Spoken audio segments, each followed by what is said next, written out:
Halo, assalamualaikum teman-teman. Sekarang kita keluarga sedang berada di Tanah Riapak. Tanah Riapak ini terletak di perbatasan Kabupaten Mojokerto dengan Kabupaten Pasuruan. Tapi dia masuknya sudah di Kecamatan Prigen Pasuruan. Kalau kami tadi berangkat dari arah Trawas, itu lurus saja dari Alas Venus, itu jaraknya kurang lebih 6 km. Untuk medannya sendiri dia naik turun tetapi tidak terlalu ekstrim. Untuk dari arah Trawas seperti itu teman-teman. Untuk hari ini itu lumayan ramai ya, pengunjungnya lumayan ramai karena sekarang itu hari Ahad, ini masuk ke liburan sekolah. Jadi nanti kita akan lihat seperti apa Tanah Riapak ini, karena ini juga barusan dibuka itu soft openingnya kalau tidak salah Juli tahun 2022, jadi hampir setahun yang lalu. Kita lihat seperti apa, check it out.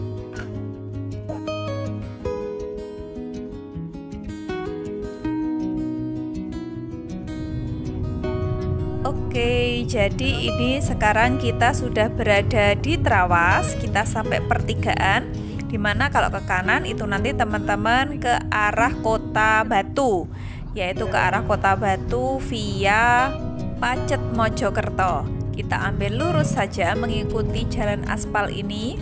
Dari Trawas ini kurang lebih jaraknya adalah 5 km teman-teman, dengan medan yang tidak begitu sulit kalau teman-teman melewat dari arah Trawas seperti saya.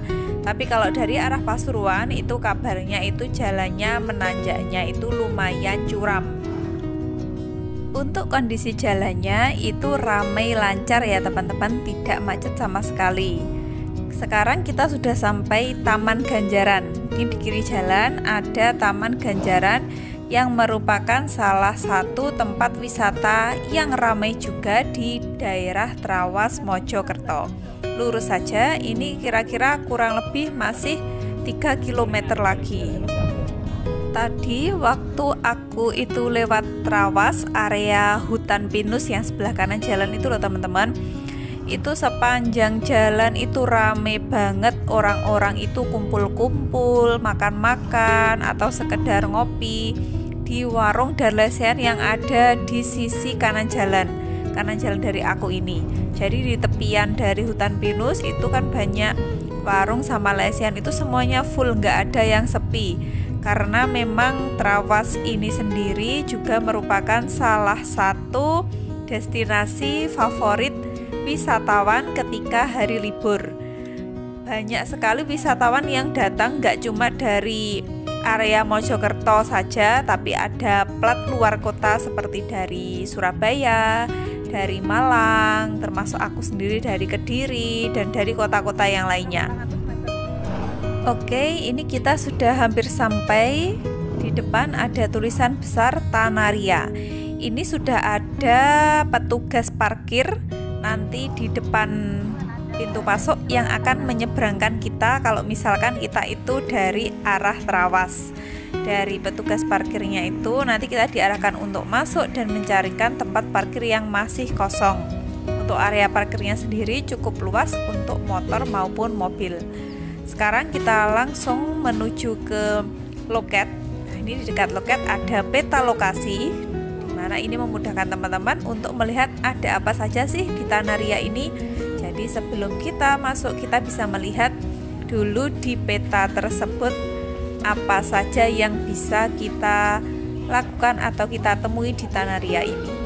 Untuk tiketnya sendiri ini sebesar Rp15.000 ketika hari libur dan weekend, dan Rp10.000 ketika hari biasa. Ada juga beberapa wahana berbayar yang bisa teman-teman nikmati di Tanah Ria ini. Begitu memasuki area Tanah Ria, maka teman-teman akan disambut oleh playground. Playground ini hanya bisa dimainkan oleh anak-anak saja. Untuk area playgroundnya sendiri ini menurut saya lumayan luas. Ada beberapa jungkat-jungkit, lalu ada perusutan, ada juga flying fox mini, dan teman-teman juga bisa bermain pasir di area playground ini.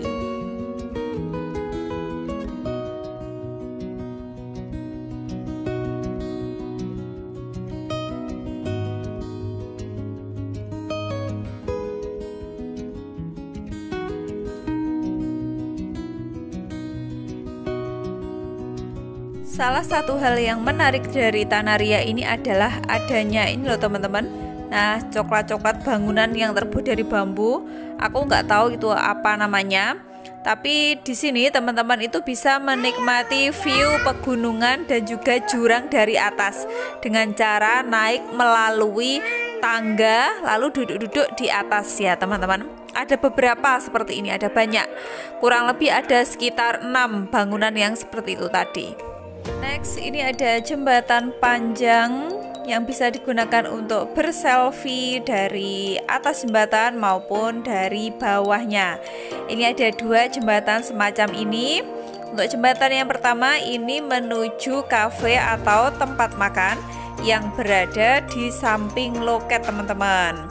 Jadi ini jembatannya estetik ya, bisa digunakan untuk berfoto, menghasilkan gambar yang instagramable banget dengan background berupa pegunungan dan juga hutan pinus.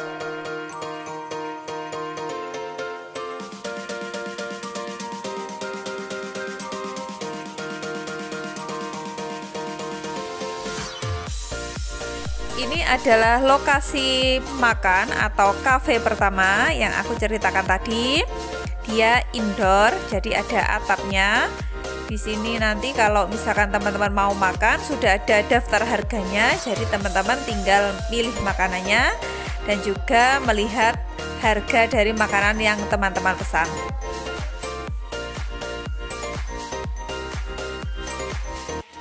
Ini dia view yang bisa teman-teman nikmati dari jembatan, lalu dari bangunan coklat bambu tadi, dan juga dari kafe yang berada di dekat jembatan dan loket masuk dari Tanaria ini. Gimana teman-teman pemandangannya? Bagus banget kan? Super bagus.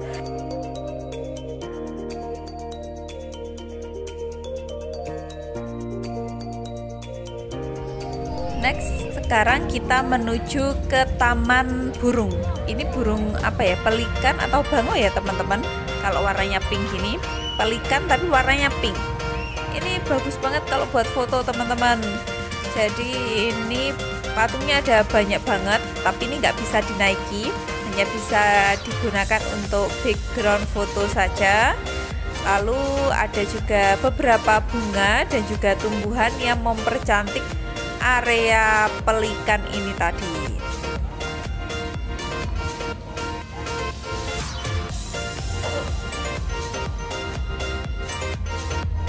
Lanjut, sekarang kita mau masuk ke taman kelinci.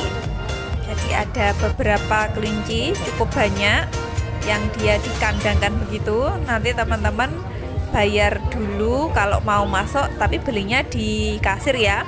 Kasirnya ada di sebelah tengah, yaitu di dekatnya itu panahan.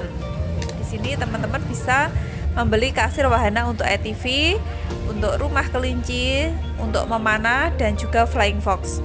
Untuk harganya sudah aku spill di depan tadi ya. Jadi nanti ketika teman-teman masuk ke rumah kelinci ini, teman-teman kasihkan itu karcisnya, lalu nanti akan diberi wortel untuk memberi makan kelinci. Jadi wortelnya ini sudah istilahnya kita sudah include sama tiket yang kita beli. Ini juga bagian yang paling disuka sama anak-anak aku. Selain playground di depan tadi, jadi dia excited banget mau kasih makan kelinci di sini. Teman-teman bisa kasih makan kelinci sepuasnya ya. Jadi nanti wortelnya itu ditempatkan di wadah plastik atau gelas. Nanti kalau habis bisa minta lagi. Jadi sepuasnya teman-teman atau anak-anak untuk memberi makan kelinci. Tapi biasanya kelincinya juga ada beberapa itu ya sudah kekenyangan, jadi disuapi wortel dia nggak mau makan.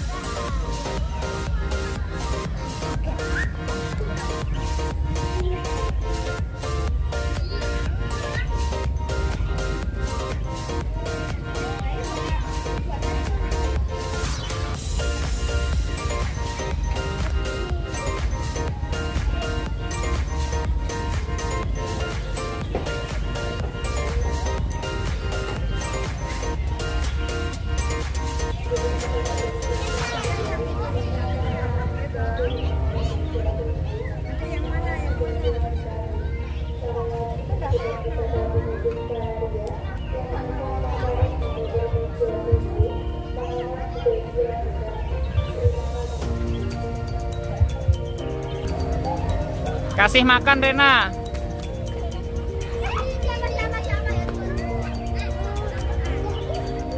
Rena kasih makan. Kelincinya kasih makan. Itu kasih makan.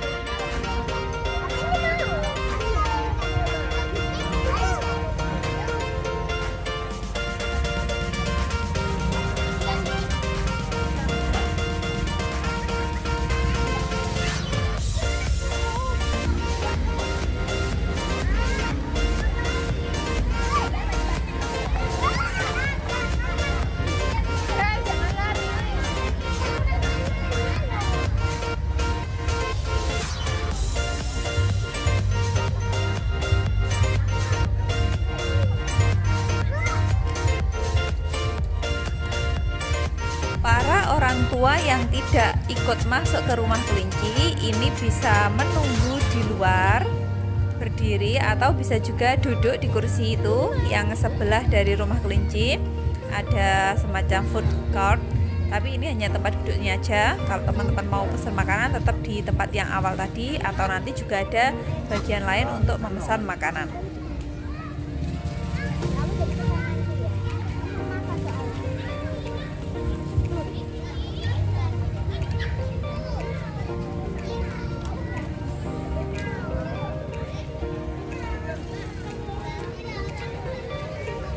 Tempatnya sendiri kalau menurut aku itu nyaman, yaitu bersih, nggak nyampah, lalu udaranya itu juga sejuk atau dingin gitu karena memang letaknya di pegunungan. Untuk view-nya itu juga cakep banget. Tamannya sendiri juga lumayan ditanami oleh rumput hampir semuanya. Jadi ini kalau menurut aku juga worth it untuk dicoba sama teman-teman. Di samping dari rumah kelinci ini ada permainan ATV. Untuk ATV-nya harga sewanya Rp25.000. Ini kalau tidak salah untuk 2 putaran teman-teman. Jadi bukan waktu, tapi ini membayarnya sistemnya putaran gitu. Jadi satu ATV ini bisa dipakai oleh 2 orang dewasa plus 1 anak, atau bisa juga 1 dewasa ditambah 2 anak-anak.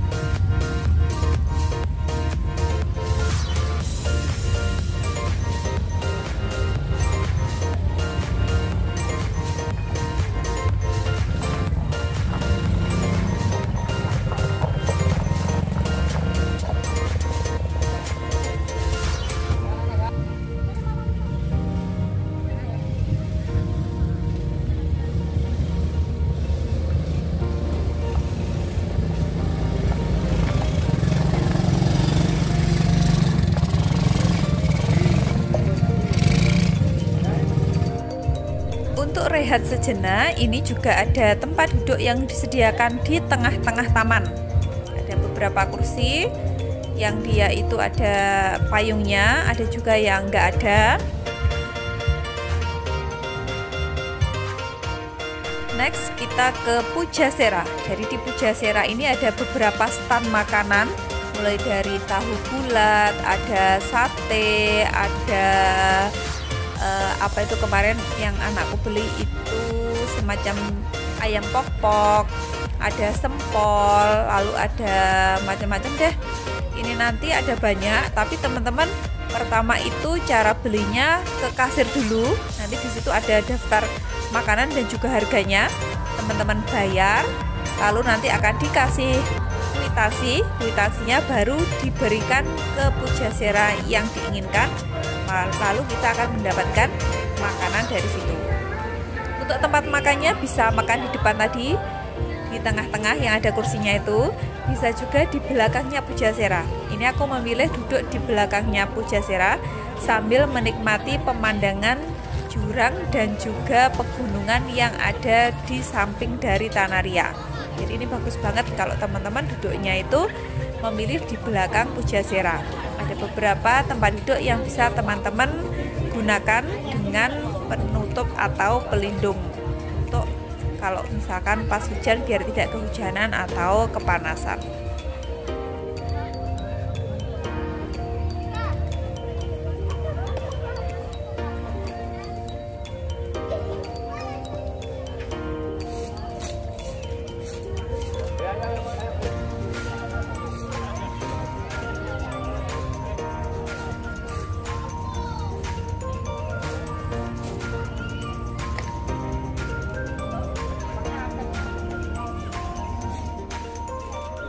Ini dia yang aku maksud tadi. Jadi dia tempat duduk tinggi dari bambu.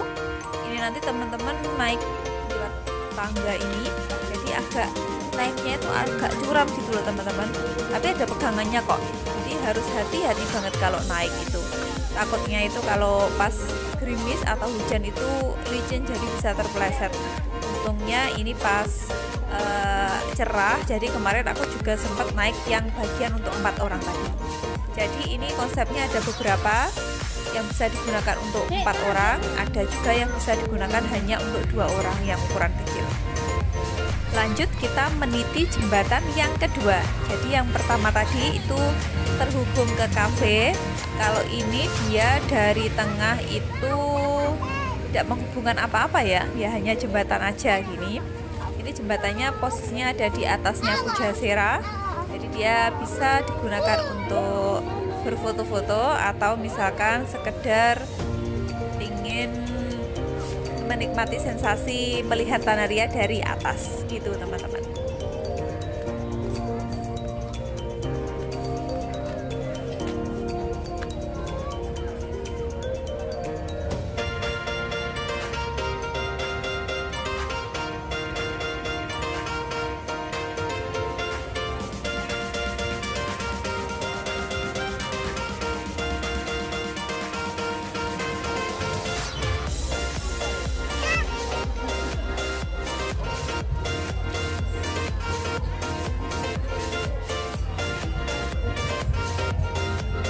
Ini di area tengah Tanaria juga ada semacam area tribun, lalu depannya itu ada lapangan bulat gitu teman-teman. Mungkin ini kedepannya sama pihak pengelola itu mau ditambah untuk wahana apa gitu atau untuk apa, karena kalau dilihat-lihat ini memang belum 100% Tanaria ini jadi. Mungkin kedepannya bisa menambah wahana atau fasilitas yang bisa memanjakan pengunjung. Ini adalah pemandangan Tanaria yang bisa kita saksikan atau kita nikmati dari jembatan yang kedua, karena jembatannya posisinya ada di tengah-tengah teman-teman. Jadi ini teman-teman bisa melihat lokasi Tanaria dari atas seperti apa.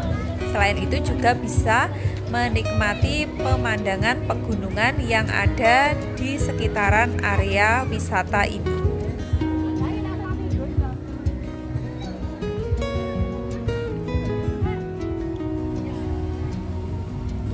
Sekarang kita menuju ke area memanah.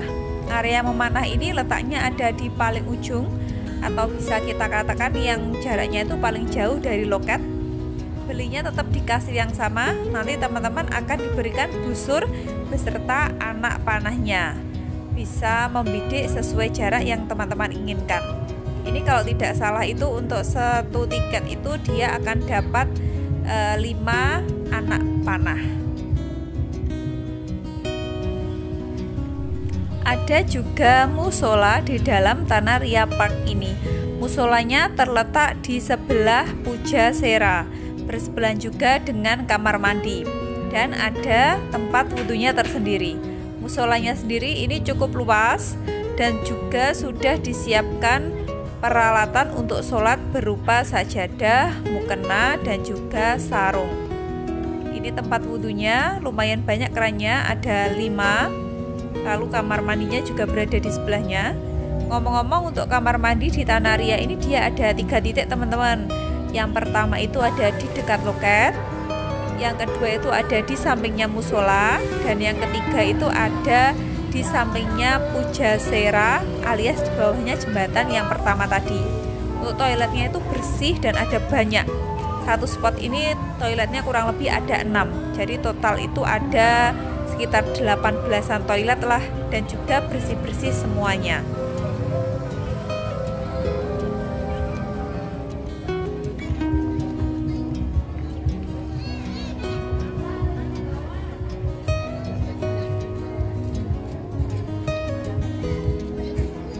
Jadi gimana nih, menurut teman-teman worth it nggak untuk dikunjungi?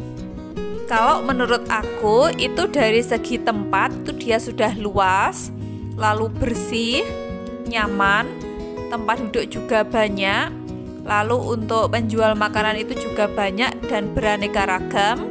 Tapi kalau minusnya ini menurut aku, mungkin nanti kita bisa saling sharing di kolom komentar. Itu untuk harga makanan sama minumannya itu terlalu tinggi. Mohon kepada pengelola untuk menerapkan harga makanan dan minuman sesuai standar pariwisata pada umumnya. Dengan begitu, saya yakin Tanaria akan tetap menjadi favorit para wisatawan untuk berlibur. Demikian tadi review aku tentang Tanaria Park. Semoga teman-teman suka ya. Dukung terus channel aku dengan cara subscribe, like, dan juga komen. Terima kasih. Assalamualaikum warahmatullahi wabarakatuh.